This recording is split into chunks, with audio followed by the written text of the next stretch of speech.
ห็นกันอยู่เดี๋ยวนี้แหละคนผู้นั้นคนผู้นี้เสียงรถเสียงเพลงเสียงนั้นเสียงนี้เอาสิเอาความคิดไปตึกไปตองอยู่กับคนที่เห็นบุคคลสัตว์สิ่งของอันอื่นตาเขาเห็นหูเขาได้ยินนี่ความรู้สึกเลยออกจากกายพบเลยไปพบก็คือความรู้สึกที่มันไปมีความรู้สึกพอใจมั่งบ่พอใจมั่งอยู่กับเขาอยู่กับสิ่งที่เห็นนั่นแหละแต่ว่าการสิรู้การที่เห็นหยังก็สร้าง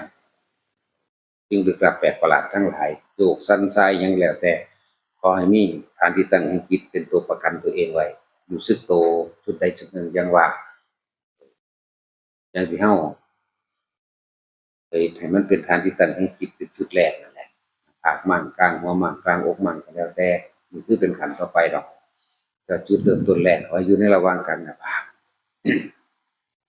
แต่เฮาหนีใช้ความรู้สึกหรือ